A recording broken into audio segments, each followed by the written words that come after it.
únicas palavras que ele usa é o velho vocabulário que não era jargão do Marx, do Capital, os conceitos do Marx. Ponto, acabou. E usam de maneira simples, não aparecem a 3x2 e explica, é claro que no caso da crise contemporânea, ele vai na direção do Chesney, com o Aledo e assim por diante, mas não está inventando a roda, mas explica com uma simplicidade que dá para entender digamos, a veneração que a base, os soldados rasos tinham por aquele verdadeiro soldado raso. O soldado raso era ele, em última instância. E com uma clareza, onde é que vem essa clareza? Onde é que vem essas frases bem arrumadas, sem nenhum enfeite, que você lê e você vai entendendo? Possivelmente de uma coisa que também se perdeu e foi automatizada hoje em dia, que é a análise quase mensal ou semanal de conjuntura, para pessoas que têm que entender uma coisa que, por definição, é fosca, não é clara. Você tem que juntar muitas coisas e essas coisas têm que estar cimentadas num esquema teórico que tem que ser mobilizado a qualquer momento e não pode ser pedante, não é aplicação. Bom, eu imagino que ele deve ter escrito papers como esse nos últimos 30, 40 anos, às toneladas. Isso, ninguém escapa ileso. Você escrevendo assim, fica automatizado, fica uma escrita burocrática, você passa a ser alguém da nomenclatura sem o saber. Não é o caso dele. Não é o caso dele. Isso espanta, porque como diz, no nosso preconceito acadêmico, nós não esperamos isso de alguém que ficou no chão social dos movimentos sociais ou da oposição, para valer, possivelmente dando aula, portanto era um professor claro. E o segundo ponto, que intensifica esse sentimento de estranheza e de estupefação histórica, parece um russo do século XIX, um negócio impressionante, os caras não brincavam em serviço, eles rompiam de verdade mesmo, constituíam uma espécie de antissociedade.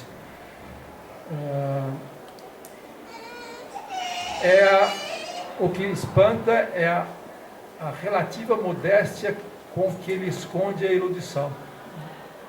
Esses textos sobre a China são fantásticos. São fantásticos. Quem diria? Bom, a China está na pauta da mídia e da academia, sobretudo nos cursos de relações internacionais, em que todo mundo copia o que os americanos falam. Os cursos são dados em inglês, eu acho, porque eles inventaram relações internacionais. Para nós, é um objeto de contemplação à distância. Mas tem gente que dá aula, professor de relações internacionais, vai pontificar em talk show. A China está na mídia há uns 15, 20 anos e todo mundo diz o que está na mídia sobre a China. E ele foi ler a bibliografia dele, a francesa, eu ouvi, mas é feito com um savoir-faire impressionante e tem ideias originais. Eu não sei, o que eu li sobre a China não sou capaz de avaliar, mas a persistência da forma do mandarinato, independentemente da Revolução Maoísta, ou a Revolução Maoísta como um agravante do mandarinato, como esse mandarinato está apoiado na exploração do campesinato, como isso persiste até hoje. E, olha, eu não li muito, mas o que eu li na China, sobre a China, a ideia de que você tem a persistência dessa forma do mandarinato é feita assim como quem está contando uma história. Ela é original, a ideia do mandarim e a função do Partido Comunista Chinês nessa conjuntura. Bom, e por aí vai. Bom, de modo que eu ficava me perguntando, já vou entrar no assunto, não vou ficar só nessa evocação, mas eu acho que essa evocação dá o que pensar. O que aconteceu conosco? Chico de Oliveira usa uma expressão muito boa que eu gosto demais, falando do Brasil, nós somos uma sociedade derrotada. O que aconteceu nessa sociedade derrotada que tipos como esse desapareceram ou preferiram ficar à margem? Mesmo quando as organizações das quais ele participou já são, sinto muito dizer isso, mas é difícil, é consenso, nós somos carta fora do baralho. Depois vou citar trechos dele, que isso está mais ou menos na cara. Depois do auge, na virada dos anos 70 para os anos 80, em que se acreditava que um partido de massa ia surgir, que valia a pena fazer entrismo, ficou claro que foram desentrados e deu-se com os burros na água. Enfim, deu-se com os burros na água, resta saber no que redundou. Ele várias vezes, embora vendo de onde veio, ele jamais, quando analisa esse partido de massa que deu no que deu, jamais fala em crise de direção. Ele não tem traição, não tem direção, não tem nada. É um processo que ele tenta analisar. Deu uma coisa nova que nós ainda estamos quebrando a cabeça para tentar entender o que é esse capitalismo periférico que está prosperando aqui. Que não é nem desenvolvido, nem é mais subdesenvolvido. Que coisa é essa? Bom, mas enfim, para encerrar esse tópico, é uma coisa que nós devemos nos perguntar, por que isso não é mais possível? Porque eu conheço uma nova geração daquilo que se poderia chamar de intelectuais precários ou precarizados. Alguns que renunciaram voluntariamente a fazer carreira acadêmica, outros que foram expelidos porque não tem sangue de barata para entrar numa corrida por pontuação em sistemas de avaliação, agências de fomento e assim por diante. E que estão por aí dispersos nesse mundo, nesse Brasil que a gente não conhece direito, labutando nas periferias, ensinando, dando aula e vivendo da mão para a boca. Daí eu espero que apareça um bruta intelectual coletivo orgânico para valer. Não sei, mas isso é apenas um voto piedoso.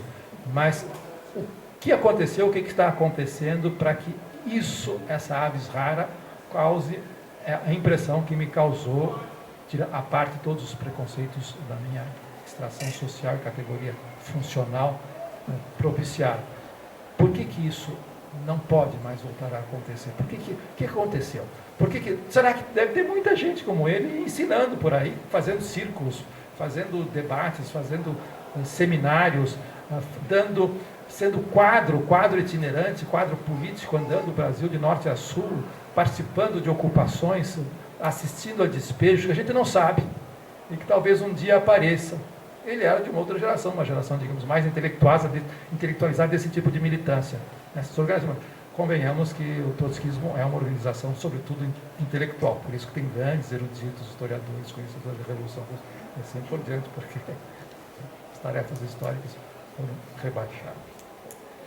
Dito isso, eu gostaria, feita essa ressalva, que para mim foi uma revelação, eu gostaria de comentar alguns achados, dar 2 ou 3 exemplos do que é esse estilo, que é um estilo tão atraente, tão inusitado e que a gente não vê mais. No caso assim como quem parece boa para mim, é boa prosa literária. Ele diz, nesse primeiro capítulo, no primeiro texto, sua crise rastejante, ele diz o seguinte: o capitalismo nunca entrou tão prestigiado numa crise como essa. Bom, há várias maneiras de dizer isso.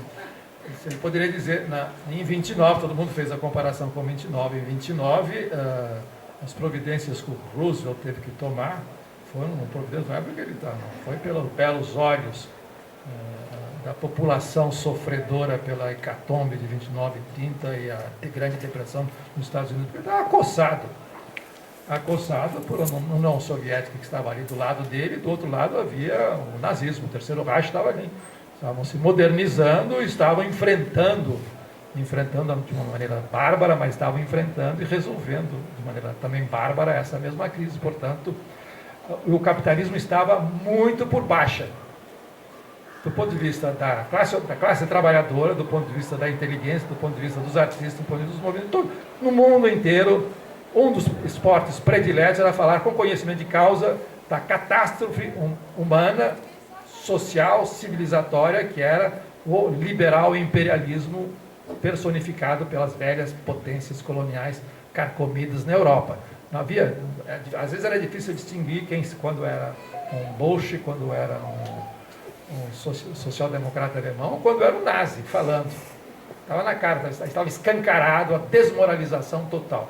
Bom, isso ele evoca de várias maneiras, mas no determinado momento ele fala: o capitalismo nunca entrou em crise com um prestígio tão elevado. É uma maneira divertida de falar e aludir a um grande problema que esse vai ser o assunto do meu comentário. Em outro momento ele diz a alta em prestígio do modo de produção capitalista na opinião pública. Depois vou ler esse trecho, aí a coisa começa a ficar um pouquinho mais clara. Ele está sugerindo o seguinte: nós estamos numa crise inusitada em que todo mundo, a direita e a esquerda, está correndo para salvar o capitalismo. É isso. O que está acontecendo? Isso é o espantoso. Isso é espantoso, e ele diz sem ênfase nenhuma, ele vai dizendo com a maior simplicidade, e é uma coisa realmente espantosa a prosa em que ele diz essas coisas. O trecho do prestígio está lá, no texto sobre a crise rastejante, está nesse outro texto chamado Enfrentar a Grande Crise. Ambos são de 2009. Ele diz o seguinte: simples assalariados hoje frequentam bancos como antigamente frequentavam quitandas. E com a difusão dos cartões de banco, o crédito passou a fazer parte da vida das pessoas, tanto quanto das empresas. Nesse processo, ocorrido juntamente com a alta em prestígio do modo de produção capitalista na opinião pública, os direitos abusivos concedidos aos bancos sobre a massa salarial foram percebidos como consequência natural do mero progresso tecnológico. Ponto. É isso. Bom, e ele não usa em nenhum momento, até onde eu me lembro, uma palavra que virou talismã e é pau para toda obra, explica tudo e é uma justificação para não fazer absolutamente nada e se sentir confortável nessa crise que virou normalidade absoluta. Jamais ele usa a expressão, que é um conceito preciso no Marx, é um conceito très honorável, fetichismo. Que tudo se explica pelo fetichismo. Bom, como se fosse um gás tóxico que faz com que as pessoas fiquem sonolentas, distraídas e engulam como um gato por lebre, tudo em nome do fetichismo. Acabou, esse fetichismo funciona, não vai funcionando sozinho. Ele não usa jamais isso, mas ele está falando disso. Ele está falando disso, e o alto prestígio do capital tem a ver com isso. Bom, com isso, eu vou comentar, eu vou me permitir fazer comentários um pouco estapafúrdios, um trecho, eu vou localizar esse trecho, do final desse texto, o Enfrentar a Grande Crise. E quando eu li, eu fiquei entusiasmado com o trecho, depois verifiquei que ele é a quarta capa do livro, portanto eu não estou sozinho, não é deslumbramento de quem está lendo pela primeira vez o autor e a felicidade literária. Está aqui na quarta capa do livro e de fato, eu acho um trecho notável. Como nem todos têm o livro à mão, eu vou ler o trecho. Bom, antes, eu vou ler o trecho, depois eu queria comentar uma outra coisa. Minha única discordância dele, que é uma coisa que eu acho ortodoxa demais, ainda no bom sentido.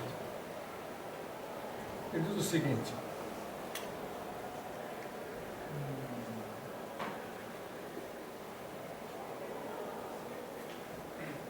no caso atual, a grande capacidade de evitar um dizimamento financeiro catastrófico se combina com uma grande fraqueza política dos assalariados. Acabamos de ver. Que torna, pelo menos por enquanto, impossível impedir a adoção das políticas anticrise que estão mantendo submetidos os direitos dos cidadãos aos direitos do capital financeiro. A combinação desses dois fatores, e depois eu vou chegar no texto da quarta capa. A combinação desses dois fatores aponta para o prolongamento indefinido da crise, que eventualmente só será encerrada quando o peso das dificuldades econômicas trazidas por ela chegue a um ponto tal que finalmente leve ao rompimento da fé inabalável que hoje todas as correntes políticas significativas da direita e da esquerda depositam no capitalismo. Bom, aqui, eu tinha me esquecido, esse era o trecho que eu gostaria de discordar do Vitor, que é o seguinte: que a nossa velha tendência marxista de entender a crise ao pé da letra e imaginar que a nossa hora e vez chegará quando uma crise dessas monumentais abrir uma brecha. Então nós sempre apostamos, um dia a casa cai e é a nossa vez. Só que ela costuma cair na nossa cabeça, como foi nos anos 30. e como está sendo agora. A Europa está no estado que está, os Estados Unidos daquele jeito que nós sabemos, e na Europa o que está pipocando é extrema-direita, é nazismo mesmo. Na Grécia, que é o olho do furacão, a extrema-direita deita e rola. Deita e rola. E eles têm uma experiência traumática que eles não querem repetir de jeito nenhum, que é uma guerra civil. Está lá ainda, na memória de todos, na qual foram abandonados pelos assim chamados regimes socialistas, no caso a União Soviética, e sofreram a pressão dos paraquedistas ingleses, entre outras coisas. E foi uma guerra bárbara, de modo que para voltar a uma guerra civil é necessário muita energia.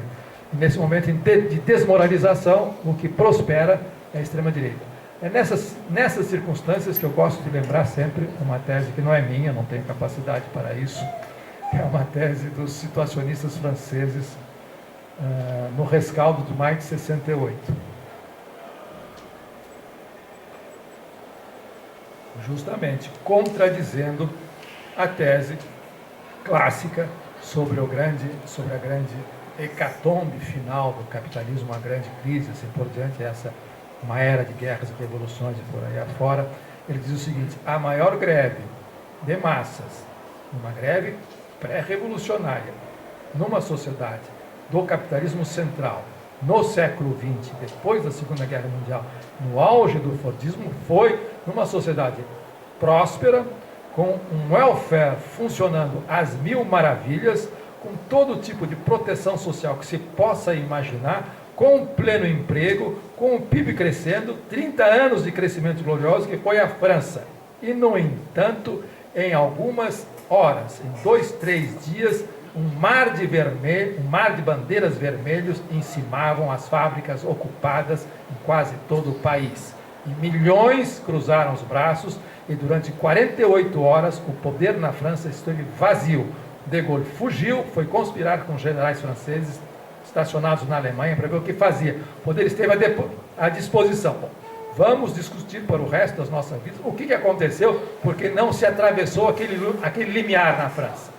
Se a França tivesse atravessado aquele limiar, muita coisa ia rolar. Mas, portanto, repito, não apostemos na crise, é agora que nós vamos nos organizar. Chegou a nossa hora. Nesse momento, chegou a hora do outro lado. E agora nós estamos vendo o que o Vitor está descrevendo, que é essa fé, esse grande alto prestígio de um sistema que está aplastando socialmente a civilização e o planeta, e que todos tentam, a esquerda e a direita, salvar. De modo que eu não aposto em crise, eu aposto em pleno emprego. Pleno emprego é que dá aquilo. Pleno emprego o que dá poder social aos vários atores, que não desmoraliza. Por que a França, por que não há sublevação na França? O que aconteceu? A classe operária não desapareceu na França. Está precarizado, é óbvio que está precarizado. A sociedade salarial desapareceu da França. Mas por que não acontece? Por que inclusive até ela vota na direita? Vota na extrema-direita? Vota na Frente Nacional? Porque ela se tornou fascista? Não. Porque ela está desmoralizada. Desmoralizada por quê? Pela crise, meu Deus. Então, apostar na crise é um suicídio. É um nonsense. É um nonsense. É claro, isso não significa que eu tenha a estratégia para sair da crise ou para superá-la. O que se faz? Eu sou paranoico a esse ponto. Mas, digamos, a classe trabalhadora, a condição trabalhadora na França persiste. O que desapareceu foi a classe. E a classe desapareceu por razões políticas. E ela foi desmontada por uma reviravolta dada pelo próprio capital, que mexeu em todas as cadeias produtivas. E fez com que ela perdesse o seu partido, perdesse a sua imprensa, perdesse os seus intelectuais, portanto, ela se desmoralizasse. Pela primeira vez, a gloriosa classe operária francesa, que está no palco desde o século XIX, se viu desmoralizada e sem voz no capítulo. Faz-se de tudo na França, para lá e para cá. E ela jamais é consultada, ela perdeu o seu poder de veto. Essa desmoralização faz com que ela não tenha sequer um intelectual orgânico de peso. Não tem, desapareceram. Tem intelectuais mediáticos. Não custa nada. Chutar, pôr na lata de lixo. Faz com que ela desapareça como classe. Ela desapareça como classe, portanto, desaparece a luta. Desaparecendo a luta, não é uma reviravolta sistêmica que vai mudar as coisas. Isso para discordar do objeto de reflexões. E leio a última e comento um pouquinho só, já estou aborrecendo, falando demais, esse último parágrafo que eu acho formidável. Essa fé, dizer, fé inabalável que hoje leva ao rompimento. O que vai levar ao rompimento? Ele pergunta, ele não dá a resposta. O que vai levar ao rompimento dessa fé inabalável que hoje todas as correntes políticas significativas de direita e esquerda depositam no capitalismo? Então ele está dizendo, não sou eu. Essa fé domina praticamente todas, é o último parágrafo, que um trecho aparece aqui. Essa fé domina praticamente todas as correntes políticas visíveis no mundo de hoje. Não se faça confusão, porém. A firme convicção capitalista do tempo de Andrew Mellon, que ele citou na frente, que é o barão ladrão americano, está morta. Atualmente, vive-se um surto de religiosidade capitalista dividido em duas grandes correntes. A mais importante entoa salmos a um estranho livre mercado regulado, onde há empresas autorreguladas, onde há empresas privadas de serviços públicos e instituições financeiras que exercem poderes de Estado, impondo taxas e encargos tributários, e onde há lucros pré-determinados por agências reguladoras tidas como portadoras de uma justiça sobrenatural. Ele está abusando do vocabulário religioso. A outra corrente, tem os calvinistas e tem a outra, mas não tem Islã. Ele tem uma expressão interessante sobre o Islã. Já que estamos falando de religião, numa das entrevistas ele diz o seguinte: perguntam a ele, por que você não se diz mais socialista, você se diz anticapitalista? Porque não tem mais, o socialista deixou de ser, não há nenhum paradigma socialista. Falar socialismo o quê? Não sei que vai inventar de tudo que alguma coisa chamada socialismo, o que desapareceu, de morte bem morrida, a União Soviética, felizmente, assusta. Então eu prefiro dizer anticapitalista, embora isso parece não ter nenhuma alternativa. Ponto, aí ele continua. Existem, na verdade, a única coisa que mete medo no capital não é nem anticapitalista, muito menos socialista. É o Islã radical. De quem eles têm medo, finalmente? Da jihad. Não só da jihad. Eles têm medo que a jihad incendeie por razões que não tem nada a ver com a nossa tradição esclarecida socialista ocidental, incendeiem as massas que agonizam, de certa maneira, nas grandes periferias das megalópolis do Oriente. É lá. Você já imagina, digamos, Karachi. Eu não conheço, obviamente, mas conheço um amigo que disse: Paulo, você não conhece o horror. O que é a periferia de Karachi? A de São Paulo parece banlieue parisiense. A periferia de Karachi, se aquilo pega fogo, nem dá para imaginar, não dá nem para olhar de frente. Você imagina a periferia de Karachi, imagina uma periferia na Indonésia, o que significa? E é tudo Islã. O Alcorão chegou lá, desbancou o Espírito Santo, bom, Marx nem se fala. É disso que está falando. Disso todo mundo morre de medo no Ocidente. Não é de nós. Não é de nós. Uma vez no Fórum Social Mundial em Londres, alguns anos atrás, 2006, uma britânica teve a ousadia de dizer: nós não metemos medo em mais ninguém, nós estamos aqui fazendo algazarra, não houve nenhum engarrafamento no semáforo na esquina, que nós temos aqui 5 mil, ninguém dá bola para nós. Agora, se alguém põe um véu e entra no metrô, é um Deus nos acuda em Londres, é claro. Claro, ele poderá ser assassinado ou não, mas não tem nada a ver. As pessoas, não, mas você está confundindo tudo, isso é um absurdo. Não, o absurdo, que ninguém pensou ainda, é que nós não metemos mais medo do capital. O capital não tem medo, nós deixamos de existir. A esquerda, a classe, deixamos de existir. Nem falamos mais em nome dela, nós falamos aqui no Fórum Social Mundial, que são movimentos da sociedade civil, assim por diante. Esse é o drama, e ele põe o dedo na ferida. Portanto, falando de religião. Então, é uma outra religião que é uma religião que mobiliza, que é uma religião militarizada, por definição, desde que ela existe. E essa religião mobiliza por outras razões que nós não sabemos, que as pessoas tendem a não saber direito. É essa religião que está enfrentando essa outra religiosidade que une o esquerda e a direita, segundo a conclusão dele que está aqui na contracapa. Eu termino a leitura, que é a seguinte: atualmente vive-se um surto de religiosidade capitalista dividido em duas grandes correntes. A mais importante, essa eu já li. A outra corrente, bem menor, essa é a chamada esquerda. A outra corrente, bem menor, prostra-se ante um intervencionismo estatal Me perdoe os amigos aqui, mas há um mês atrás, quando a Dilma começou a reunir 3 milímetros da taxa de juros, o Brasil de fato me estampa. O Estado está de volta. Bom proveito. A outra corrente, bem menor, prostra-se ante o intervencionismo estatal mais ou menos miraculoso, tido como capaz, ou é sobrenatural, miraculoso, tido como capaz de desenvolver a economia indefinidamente, além dos limites de qualquer modo de produção imaginável. Aparentemente, as duas religiões vivem em estado de hostilidade. De 2 em 2 anos no Brasil disputam eleições, uma contra a outra. E tentam aliciar várias religiões também, várias igrejas. Em estado de hostilidade. Porém, no fundo, se complementam. Se o Vitor e o olho clínico pôs aqui na quarta capa, porque é um momento alto desse texto. Bom, depois eu posso, se eu já falei demais, eu não vou comentar o que significa encarar o capitalismo hoje como uma religião.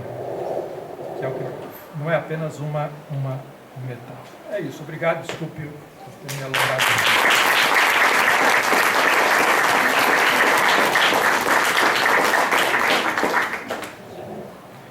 Certamente é a grande contra-tendência. Né? Qual? A Jihad? Não, o Arbex pode falar melhor do que eu.